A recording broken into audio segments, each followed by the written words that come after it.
금요일 투자에 대해서 깊게 좀 생각해 보는 시간입니다. 딥사이트 시간입니다. 올해 이제 처음에 기대했던 것은 미국의 조기 금리 인하 기대감인데요. 시장은 항상 먼저 가죠. 그걸 먼저 땡겨 썼다가 아니라고 하는데도 주가는 안 밀리고 오릅니다. 각각의 이유가 있는데 미국은 뭐 빅테크들의 실적으로 바치고 국내는 기업 밸류, 정책으로 이제 바치고 올라가는 건데요. 지금 자리에서는 또 어떻게 해야 될까요? 또 기관 투자자들 같은 경우는 지금 어떤 생각을 하고 있을지 오늘 김진 전 KB증권 이사님 모셨습니다. 어서 오십시오. 네. 안녕하십니까. 왜 기관 투자가 얘기를 했냐면 지난번에 저희 코너에 한번 모셨지만 KB증권에 계실 때 증권사에서 자금을 운용하는 기관 투자자 역할을 하셨기 때문에 네. 그런 자금 운용으로 몇 년 정도 하신 거죠? 제가 정말 그 프랍 트레이더계 고인물이거든요. 그래서 한 21년 정도를 했습니다. 그 말은 이제 기관 투자자들도 사실은 애환이 있잖아요. 애환. 그죠? 네. 우리는 뭐 돈 많고 뭐 사고 싶은 거 다 사고 그럴 줄 알지만 애환이 많을 거예요. 그런 얘기들도 좀 전략 차원에서 좀 들을 게 있으면 듣겠고요. 먼저 그 이번 주에 가장 관심은 미국의 물가였습니다. 네. 소비자 물가 지수가 나왔는데 기대치보다 높게 나오면서 한번 꿀럭했었고 시장이. 네네. 오늘 이제 PPI 발표되고요. 이달 말에 이제 PCE가 중요한 거잖아요. 네, 그렇습니다. 물가의 흐름들 그리고 시장에서 물가라는 변수는 이제 어떻게 생각을 해야 되는 건지 좀 얘기해 주시죠. 네, 일단은 CPI 이후에 어떻게 시장이 빠르게 좀 회복을 했는가 이 부분을 좀 네. 짚어볼 필요가 있는데요. 분명히 CPI는 시장의 예상치보다 조금 높게 나왔고 그래서 시장에 만연해 있던 어떤 이 디스인플레이션 기조에 경종을 울린 것은 사실인 것 같은데요. 이제 이 CPI의 상승 원인이 뭔지 이렇게 좀 보다 보면 여러 가지 요인이 있지만 가장 이번에 컸던 가장 큰 핵심적인 요인은 뭐냐면 주거 물가 부분의 상승 부분이었습니다. 근데 이 주거 물가 비중이 CPI에서는 한 34% 정도를 차지를 하는데요. 이번에 발표될 PCE에서는 15% 정도로 그 비중이 감소를 하거든요. 네. 그렇기 때문에 아마 이번에 발표된 PCE는 지난번 CPI 때의 발표보다는 조금 더 안정될 가능성이 높다라는 생각들을 시장에서는 하고 있다라고 판단할 수 있겠고요. 두 번째 부분은 뭐냐면 연준은 이제 파월 의장이 연준의 입장에서 물가 지표를 가장 무엇을 핵심적으로 볼 것인가에 대해서 이야기를 여러 번 강조를 했었는데 그때마다 했었던 이야기가 뭐냐면 주거비 부분을 제외한 코어 PCE를 가장 중요한 물가 지표, 정책 결정의 가장 중요한 물가 지표로 바라보겠다라고 이야기를 해왔었기 때문에 이번에 CPI의 서프라이즈 요인이 주거비 부분에 상당 부분 할애되어 있다라고 본다면 이 부분들은 좀 그렇게 걱정스럽게 생각해야 되는 것은 아니지 않을까라는 생각들을 시장은 하고 있는 것 같고요. 특히나 또 오늘 새벽에 발표됐던 소매 판매가 조금 일정 정도 이상 많이 둔화가 되었고 그 다음에 또 아틀란타 연은에서 GDP를 측정하는 GDP 나오도 3.4%에서 2.9%로 하향 조정을 했습니다. 그랬기 때문에 실제로 경기가 그렇게 강하게 진행이 되면서 물가의 압력이 계속해서 높아지지 않을 것 같다라는 위험을 좀 제거시켜주는 부분들이 있어서 그래서 시장은 전반적으로 빠르게 회복을 했다 이렇게 볼 수 있을 것 같습니다. 그러니까 물가는 항목의 그 가중치에 따라서 혹은 뭐 이렇게 월별로 변화는 있겠지만 점차 어쨌든 내려가는 국면 그게 이제 디스인플레이션이라고 표현하는 거잖아요. 네, 점차 내려가는 국면은 맞다. 네. 그렇게 이해하면 되는 거겠죠. 네. 물가는 그렇고요. 그래서 시장에서는 어쨌든 간에 올해 이제 큰 변화들이 금리를 엄청 올리던 시기에서 이제 내리는 시기로의 큰 전환 이게 올해 어떤 큰 변화잖아요. 그렇습니다. 시장은 3월에 내릴 걸로 예측을 했었고 연준 의원들이 아니거든. 3월 아니거든. 네. 그죠? 그래서 이제 5월, 6월 갔다가 소매 판매 안 나오니까 또 오늘은 갑자기 6월에서 한 5월쯤으로 오고 있죠. 오락가락 합니다. 네. 이 부분은 일단 언제쯤이냐도 또 중요하지만, 그죠? 네. 그게 이제 시장이 올해 내리겠죠. 그죠? 올해 올리지는 않을 거잖아요. 그죠? 그렇습니다. 그때 시장이 어떻게 반응할까 궁금합니다. 네, 일단 뭐 전체 시중의 금리가 전체 주식시장에 어떻게 작용하고 있는지에 대한 이 작동 방식에 대해서 저 나름의 해석법이 있기 때문에 이 부분을 조금 말씀을 드려보고 싶은데요. 지금 제가 하나 그래프를 가지고 왔는데 하나는 뭐냐면 S&P 500 그래프하고 이제 우리 코스피의 그래프를 그냥 뭐 다들 아시는 그래프입니다. 이렇게 네. 보시면 11월부터 12월까지는 우리나라도 같이 동반 상승을 했고 그 이후에 미국은 지속적으로 계속 상승을 했고 그리고 우리나라는 거기서부터 이제 상승이 멈추는 모습을 확인을 할 수가 있는데요. 바닥에서 확 돌려내던 타이밍이 그때 한 11월쯤 되는 거죠. 예, 11월부터 예, 12월까지는 글로벌하게 네네. 동반적으로 상승을 했었고요. 그 이후에 1월부터 갈리고 있는데 이 흐름을 가장 잘 표현해 주는 게 가장 잘 설명할 수 있는 변수가 뭘까 보면 이게 바로 시중의 금리입니다. 제가 이제 시중의 금리 그래프를 좀 보여드리려고 하는데요. 왼쪽에 있는 그래프는 미국의 정책 금리를 가장 잘 반영한다고 하는 2년물 금리고요. 2년물, 예, 오른쪽은 이제 우리나라 3년짜리 국채 금리입니다. 네. 이제 정도의 차이는 있겠지만 예. 실질적으로 이제 궤적 자체는 유사하다고 볼 수가 있겠죠. 그런데 실질적으로 저렇게 미국의 금리가 급격하게 내려오던 구간이 언제였냐면 11월과 12월이었습니다. 네. 그러니 11월과 12월 금리가 하락하는 구간에서는 미국 시장도 좋았고 우리나라 시장도 좋았다.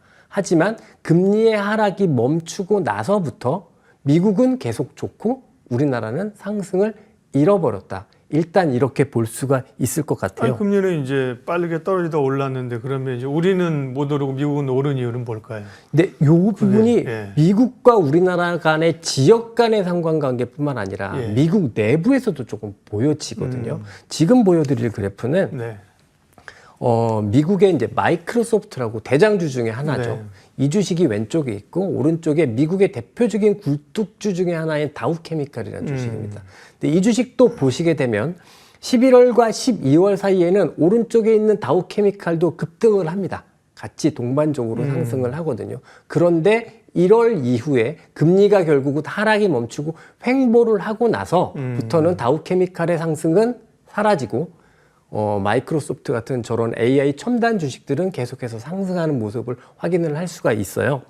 근데 저는 이 시점에서 어떤 하나의 시사점을 좀 찾을 수 있다라고 보는데 네. 이건 뭐냐면 시장의 실질적인 지금의 상승을 이끄는 AI 첨단 산업은 사실상 금리의 레벨과는 상관없이 계속해서 이 산업 자체가 매우 경기가 좋다.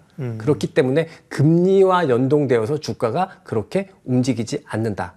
하지만 미국의 제조업들, 첨단 산업을 제외한 제조업들의 경우에는 사실상 지금도 GDP는 좋게 나오지만 실질적으로 첨단 산업을 제외한 제조업들은 경기가 좋지가 않다. 예, 예. 그래서 사실 금리의 인하를 누구보다 강렬히 원하고 있다. 그런데 금리의 인하 기대감이 축소되니까 그러니까 주가도 사실상 그래서 시중금리가 하락하는 것들이 멈추고 나니까 주가도 움직이지 않고 있다. 이렇게 해석을 하고 싶고요. 그렇다라고 하면 우리나라 수출 경기 같은 경우에는 실질적으로 이 첨단 산업 외에 첨단 산업에도 해당은 됩니다만 첨단 산업 외에 일반적인 제조업 미국 기반, 예. 제조업에 강한 영향을 많이 미치는 게 우리나라 수출 경기이기 때문에 우리나라도 똑같이 이 상황에서 보변되지 않겠나라고 판단이 되고요. 그렇다고 하면 전체 글로벌 포트폴리오를 운용하는 사람의 관점에서 생각을 하면 주도주나 미국 시장 이거 자체는 사실 금리의 인하, 금리의 레벨 이것들이 그렇게 중요하지도 않을 수 있다. 왜냐하면 그 산업 자체가 지금도 여전히 매우 좋기 때문에 반대로 미국의 첨단 산업을 제외한 제조업이나 우리나라의 입장에서 보면 금리의 인하 시점이 빠르게 오면 올수록 조금 사실은 증시 환경 자체는 좋아질 것이다라고 볼 수 있을 것 같고요. 사실 그 금리 인하 시점이 5월이냐 6월이냐 요 부분은 3월이었던 부분은 제가 생각할 때는 채권 트레이더들만이 그들만이 왜냐하면 3월 채권 트레이더들 입장에서 보면은 금리를 빨리 인하하면 자기들 롱이니까 자기들의 자산이 올라가는 네. 거니까 모든 바람이었나요? 예, 제가 생각할 때 모든 주식하는 사람들은 다 항상 좋다고 얘기하듯이 예. 모든 채권하는 사람들은 또 채권 가격이 올라가길 원하거든요. 예. 그런 것들이 많이 반영된 부분이라고 생각을 하고 우리나라에서부터 글로벌 IB들은 대부분 5, 6월 정도의 금리 인하를 예측을 하고 있었기 때문에 예. 큰 부분에서 문제는 없을 것 같고 포트폴리오 입장에서 생각을 하더라도 글로벌 주도주를 중심으로 생각한다면 5월이나 6월이나 이게 별로 중요하지 않다. 네. 단 우리나라를 중심으로 투자를 하거나 미국의 제조업을 투자하고 있는 포트폴리오라면 금리 중요하다. 네, 그렇게 생각을 합니다. 약간 아이러니합니다. 원래는 이제 성장주들이 금리 영향을 더 받는다고 우리가 이제 알고 있잖아요. 근데 그렇습니다. 미국은 성장주 빅테크들이 금리 영향을 오히려 덜 받고 네. 계속해서 갈 길을 가는데요.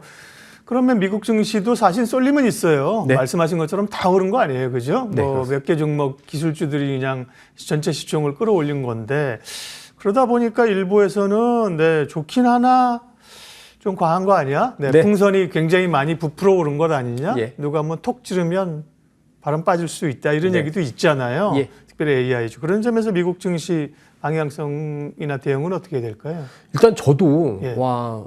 이게 너무 지독해도 이것들을 중심으로 해서 많이 네. 오르고 예. 있기 때문에 좀 과한 게 아니냐라는 심리적 부담감이 저도 당연히 존재를 하는 상황이고요.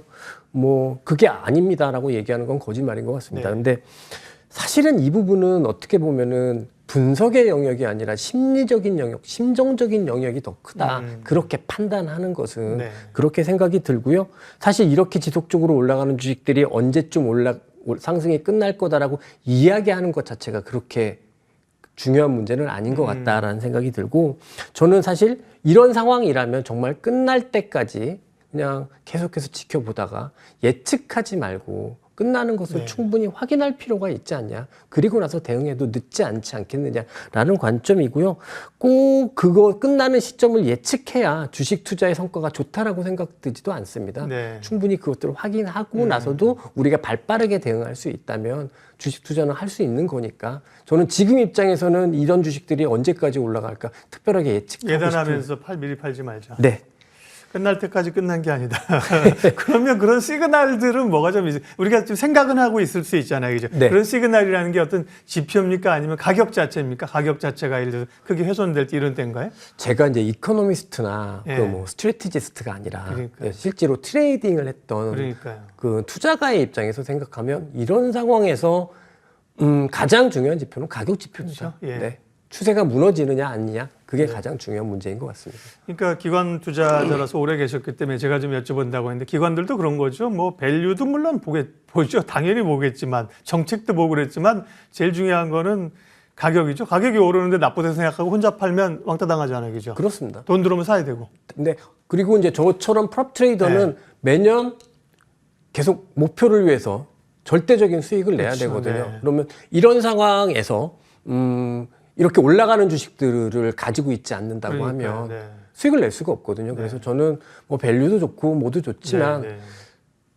애널리스트나 스트래티지스트가 아니라면, 이코노미스트가 아니라면, 그렇죠. 투자하는 사람이라면 네. 세상에 제일 중요한 건 가격이다. 이렇게 생각합니다. 그러니까요. 뭐 지금은 안 좋지만 한 2, 3년 지나면 이 주식이 각광을 받을 거예요. 그러면 네.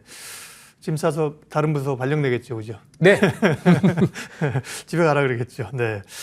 그러니까 근데 우리 개인 투자자들은 뭐 상당 부분이 말씀하신 그런 지금 스탠스에 서 있으니까 보고요. 국내는 어떻습니까? 미국은 그러면 빅테크 중심으로 해서 금리 영향을 덜 받고 갔는데, 국내는 사실 2차 전지가 굉장히 작년에 후유증으로 이제 어려웠고, 반도체가 그나마 이제 좀, 그죠? 네. 네. AI 혁명을 쫓아가는 쪽이고, 최근에 이제 저 PBR 정책으로 좀 올랐습니다. 우리는. 네네. 그 부분은 국내 증시의 상승 여력은 어느 정도 있다고 보세요? 일단 앞서 말씀드린 대로 매크로 전체 측면에서 보면 우리나라 시장은 미국이 금리를 인하하는 과정에서 예. 가장 유리한 포지션이기 때문에 현재 시점에서 실질적으로 본격적으로 시중금리가 내려가는 상황이 아니고 금리 인하 시점도 조금은 연기될 가능성들이 더 높은 상황이라고 하면 우리나라 시장 전체가 매크로적인 관점에서 그렇게 좋은 상황이다라고 보기는 어렵다라고 생각이 들고요. 대신에 이제 말씀하신 것처럼 반도체 같은 경우에는 지금 계속해서 달려내고 있는 이 첨단 AI와 궤를 같이 하는 산업이기 때문에 충분히 그래도 계속해서 긍정적으로 볼 수 있다. 시장 전체는 아니겠지만, 근데 이제 최근에 정부 부양책과 관련해서 이제 저 PBR 주식들이 막 들썩이기도 하고 그런데요. 저는 어떤 정책이 다 좋은 정책이다라고 생각을 합니다. 나쁜 의도로 만드는 정책은 없다라고 생각을 하고요. 하지만 어떤 정책이 그 시장의 변동성을 키우는 정책은 조금 아니지 않나라는 생각이 들어요. 네. 변동성이 커진다라는 것은 그 좋은 취지임에도 불구하고 분명히 이에 대해서 이렇게 악영향을 받는 그런 투자자들이 발생을 하기 마련이거든요. 그래서 저는 좀 꾸준하고 시장의 변동성을 증대시키는 것이 아니라 시장의 변동성을 축소시켜주는 안정적인 정책이 아니면 사실 정책은 좀 이제 그만 내시라. 그리고 시장의 자율에 맡겨서 네. 그냥 이렇게 하는 게 더 좋을 수도 있다. 이런 생각을 하고 있습니다. 네. 그러니까 이제 그 진정성 여부는 이제 선거가 끝나고 알겠죠, 그죠? 선거가 끝났는데도 이건 한국 자본시장은 이러면 안 돼. 네. 변화를 해야 돼. 계속 기업하고 압박하고 협력한다면 진정성이 있는 거고. 네. 선거 끝났는데 시들하는 거죠. 네. 의심을 좀 받게 되는 거죠. 네. 예, 프랍 트레이더라는 우리가 좀 생소한 그런 단어인데요. 증권사에서 자금을 운용하시던 김진희 이사님과 지금 시장 얘기를 하고 있습니다. 얘기하다 보니까 시간이 많이 가서 일단 훅훅 넘어가겠습니다. 네. 뒤에 시간이 있으면 또 여쭤보고. 예. 그래서 이제 기관 투자가라서 오래 하셨고 그렇기 때문에 기관 투자자들의 포트폴리오에는 뭐가 있을까 좀 엿보기를 해보면 지금은 뭐 운용을 안 하시지만 저희가 생각하기에도 최근에 물론 뭐 여러 가지가 있겠지만 최근에는 반도체, 자동차, 은행주 이런 걸 좀 기관들이 샀지 않을까요? 국내에 해당하는 포트폴리오 네. 투자자였다면 아마 반도체, 은행, 자동차 이거 세 가지를 축으로 놓고 가면서 아마 중소형주에서 이렇게 좀 올라가는 종목들을 잡는 그런 플레이를 했을 것 같고요. 저 같은 경우에는 한 십몇 년 동안 계속해서 글로벌 포트폴리오를 움직였기 때문에 사실상으로 제가 여기서 욕먹을 수도 있겠지만 그냥 있는 그대로 말씀을 드리면 절대적인 비중을 미국 빅테크에 놨을 것 같고요. 우리나라는 아주 작게 가져갔을 것 같고 아니, 사실 일이 그러셨으니까. 네. 우리나라보다는 훨씬 더 많은 비중으로 일본 포지션을 가져가지 않았을까 이렇게 그러시군요. 왜 해외 얘기 이렇게 많이 하시나 그랬더니 운영하는 자금도 해외 비중이 높은 그런 포트폴리오 운영하셨군요. 그게 왜냐하면 이제 매년 목표를 내야 되는데 예. 우리나라 시장이 한정되게 되면 계속 단타를 쳐야 되고 수익 내기가 어렵잖아요. 그래서 저의 기조는 뭐냐면 항상 좋은 곳에 찾아가자. 물 좋은 데로 가자. 이렇게 생각하고. 그러니까 그걸 뭐라 그러죠? 그 낚시하시는 분들 무슨 포인트라 그러죠? 네, 제가 낚시는 잘 몰라가지고. 고기 잘 잡히는 그 포인트 가서. 그러면 반도체 앞서 얘기 나온 길에 물론 이제 AI의 혁명적 변화 가운데 우리가 그걸 선도하는 기업들이 1순위 없다는 거는 아쉽지만 근데 미국도 뭐 그런 기업들과 함께 반도체 업체들은 글로벌리도 잘 가지 않습니까? 그렇습니다. 국내 반도체 업체들에 대한 시각은 어떻게 가져가야 돼요? 일단 뭐 궤를 같이 한다. 네네. 그건 분명한 것 같고요. 근데 다만 보면 우리나라 지금 세계적으로 가장 각광받는 AI 그리고 이 AI와 관련되어 있는 반도체라고 얘기하면 사실은 비메모리 그리고 GPU 이런 것들이겠죠. 근데 이제 우리나라에 해당하는 반도체라는 것은 사실은 이제 메모리 반도체에 있으니까 그 핵심의 그 중앙에 있는 반도체 플레이어다라고 보기는 조금 어려울 것 같고요. 하지만 그래도 이제 이 엔비디아와 관련해서 최근에 우리나라 시장에서는 그나마 각광을 받고 있는 게 이제 HBM 관련한 건데 저는 개인적으로는 이 HBM 관련해서는 이게 주가가 그렇게 심하게 지금 뭐 버블이 껴 있거나 오버프라이싱이 되어 있거나 이렇게 생각되지는 않습니다. 또 실질적으로 그게 좀 지표로도 드러나는 게 지난 2월 10일까지 중간 수출 통계를 보게 되면 거의 모든 품목에서 성장하지 못했었는데 다시 역성장으로 가고 있는데 반도체만 유독 반도체 품목만 수출이 증가하고 있거든요. 이걸 수출입 동향을 주식시장에 어떻게 이 경제 지표를 어떻게 판단할까 이렇게 보더라도 사실 이 수출입 동향이라는 것 자체가 그 분기에 이 기업들의 실적을 예고해주는 그런 경제 지표이기 때문에 유심히 팔로우업을 해봐야 되거든요. 그런 측면에서 보면 반도체 수출이 계속해서 2월 10일까지도 좋게 진행되고 있다는 건 HBM을 관련해서건 아니면 다른 메모리 전체이건 조금은 글로벌 반도체 랠리에서 그리고 AI 랠리에서 궤를 같이 할 수 있는 유일한 사실상 우리나라에선 대안은 그거밖에 없어 보인다라는 생각이 듭니다. 그게 이제 삼성전자하고 하이닉스하고 최근에 주가 흐름을 좀 얘기해 주는 거 아닙니까? 그렇습니다. 그러니까 SK 하이닉스와 그의 브라더들, 한미 네. 반도체, 뭐 HPSP 그죠? 예, 이런 맞습니다. 쪽에 HBM 쪽은 사실 한미 반도체도 작년까지 숫자가 안 나왔기 때문에요. 예. 고민들 했는데 앞으로 나올 숫자를 얘기하면 비싸 보이지 않는다. 한국 반도체 중에서는 HBM을 말씀하셨고 그러면 이제 미국 쪽에서는 관련된 AI나 반도체 쪽에서는 좋게 보시는 기업 뭔지 지금 기관 투자자도 아니시기 때문에 컴플라이언스 걸릴 게 없기 때문에 네, 그냥 어떤 기업이 좋습니까? 제가 우선적으로 최근에 이제 주목하고 있는 건 뭐 모든 사람들은 엔비디아를 다 중심으로 생각을 하는데 저는 엔비디아를 중심에 넣어야 한다고 생각하지만 그만큼 이제는 관심 있게 봐야 되는 주식 중에 하나를 저는 AMD로 꼽고 있습니다. AMD, 왜냐하면 원래 AMD는 인텔의 경쟁자였죠. 그러니까 인텔의 CPU보다 훨씬 더 싸게 만들 수 있는 CPU를 만들어서 했던 회사인데 작년 10월에 엔비디아의 AI용 핵심 칩이라고 하는 H100에 능가하는 성능을 가졌다고 알려진 신제품을 출시를 했습니다. 네. AMD가요. 그리고 나서 실질적으로 AMD의 주가를 보면 엔비디아를 능가하는 주가 상승률을 보여주고 있고 지난번에 실적 발표했을 때도 이 새로운 칩에 대한 매출은 굉장히 고성장을 하고 있다라고 보여지고요.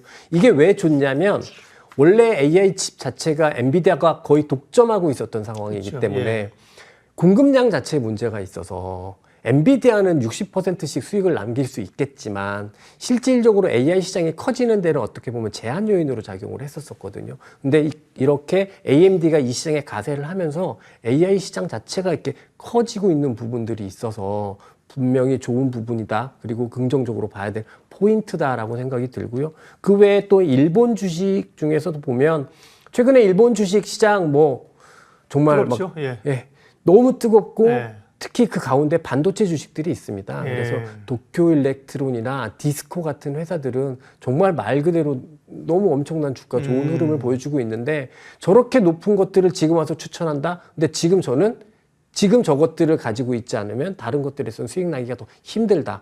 라고 생각을 하기 때문에 이건 미국에 뭐 디알로 좀 상장이 돼 있나요? 일본 업체들? 디스코는 상장은 안 되어 있고요. 네. 근데 최근에 일본 주식들도 많이 사시니까 하실 수 아니, 있어요. 미국에 상장된 ADR들은 뭐 TSMC나 그죠? TSMC도 굉장히 좋은. 그러니까 접근 가능한데 일본 반도체 업체는 좋은 시각이신데 접근 자체가 조금 어려워서 여쭤본 건데요. 네. 알겠습니다. 미국 기업 얘기를 해서 여러분 죄송해요.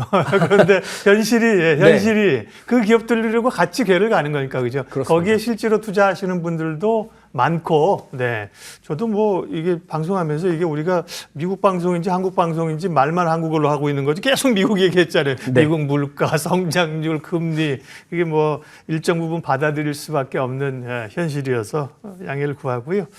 자동차는 어때요? 그러면 자동차는 워낙 사실은 뭐 저 PBR 정책 아니더라도 좋은 건데 그것 때문에 부각이 된 거잖아요. 그렇습니다. 그런데 말씀하신 것처럼 글로벌한 기준을 해보게 되면 이게 반도체만큼 사실은 더 부각될 수 있는 상황인가 이런 고민도 살짝 되네요. 이제 사실 우리나라 이제 요번에는 우리나라 기업을 중심으로 말씀을 드리면 이제 현대차, 기아차가 이제 핵심일 텐데요. 이제 실적의 모멘텀으로 보면은 그렇게 매력적이지는 않습니다. 이게 뭐냐면 2023년에 워낙 실적이 좋았어요. 그 코로나 때문에 그 쇼티지가 나면서 워낙 실적이 좋았어서 2024년하고 2025년의 실적 전망치가 어떤 애널리스트들은 조금 그래도 23년보다 상향으로 전망을 하고 있지만 그 폭 자체가 그렇게 크지가 않습니다. 소위 이제 피크아웃의 얘기가 나올 수밖에 없다. 또 어떤 애널리스트 같은 경우에는 2023년 실적보다 24년, 25년의 실적이 나빠질 거다라는 것을 아직까지 유지하고 있는 그런 애널리스트들도 있어요. 그래서 실적 자체로 봤을 때 뭔가 확실한 모멘텀이 지금 자동차에 있다라고 보기엔 좀 어려울 것 같은데요. 다만 2023년에 그 화려한 실적을 낼 때도 현대차, 기아차는 사실상 박스권에 머물러 있었거든요. 그래서 기본적으로 오를 수 있는 여력이 높았던 종목이기는 합니다. 거기에 이제 최근에 이 저PBR 주식 밸류업 프로그램이라고 하면 많은 분들이 인지하시고 계시겠지만 현대차 그룹 같은 경우에는 이 순환 출자 구조 때문에 주주한테 가치로 다시 환원될 수 있는 여력이 좀 더 많은 기업이거든요. 네. 그러니까 이 순환출자 구조 때문에 예. 사실 주주환원이 크지 않았던 기업, 대표적인 우리나라 기업이라서 주주환원 가치가 높아질 수 있는 여력도 있고, 또 최근에 제가 좀 주목하고 있는 건 올해가 이제 선거의 해지 않습니까? 그렇죠. 정말 전 세계 45억 인구가 선거를 한다고 네. 해요. 투표를 한다고 해요. 근데 최근에 작년부터 일어났던 어떤 선거의 결과들을 보면 굉장히 정치적으로 보수화되는 경향을 볼 수가 있어요. 네덜란드도 그랬던 것 같고. 근데 이렇게 보수화되는 정치 상황이면 사실상 우리가 주목하고 있던 친환경 같은 정책들이 조금 후퇴되게 됩니다. 그렇겠네요. 네. 그래서 얼마 전에 영국 같은 경우에도 내연기관차의 판매 중단을 2030년으로 했다가 이것을 늦췄죠. 5년 늦추는 그런 정책들이 나오고 있고요. 그렇다라고 하면 현대차나 기아차처럼 아직까지는 캐시플로우가 내연기관에서 나오는 회사 같은 네. 경우에는 조금 좋은 환경이 다시 새롭게 만들어지겠구나. 알겠습니다. 제가 마지막 요 질문을 전략 질문을 드리려고 시간을 한 1분 정도를 남겨놓았습니다. 그러면 올 한 해를 놓고 봤을 때에 지금 이제 2월을 가지 않습니까? 네. 그러니까 당장 지금 뭐 3월 전략이 이게 아니라 한 연간으로 봤을 때 지금 시점에서 어떤 전략을 글로벌 투자자의 시각, 그다음에 한국 중심 투자자의 시각 이렇게 나눠서 한 1분 정도 시간이 있습니다. 마무리. 그냥 이렇게 1년 전체를 놓고 조망을 한다고 하더라도 저는 지금 가장 글로벌 투자자의 입장에서 보면 지금 가장 강한 곳에 집중을 하고 싶고요. 네. 그리고 주목하는 건 뭐냐면 그것들이 과연 심하게 부러지느냐 아니냐 그거에 주목을 하고 싶고요. 우리나라 같은 경우에는 좀 많이 참았다가 미국이 금리 인하를 하고 시중 금리가 좀 내려가는 시점에서 그때까지는 반도체에만 좀 집중을 하셨으면 좋겠고 그 이후에 금리가 인하하는 시점에서는 좀 우리나라가 중국으로는 수출이 안 되니까 미국 수출주를 중심으로 좀 지켜보겠다 이 말씀을 드리겠습니다. 네, 명확한 답변을 주셨습니다. 오늘 딥사이트 김진전 KB증권 이사님과 투자 아이디어, 투자 전략 세워봤습니다. 함께해 주셔서 고맙습니다. 네, 감사합니다.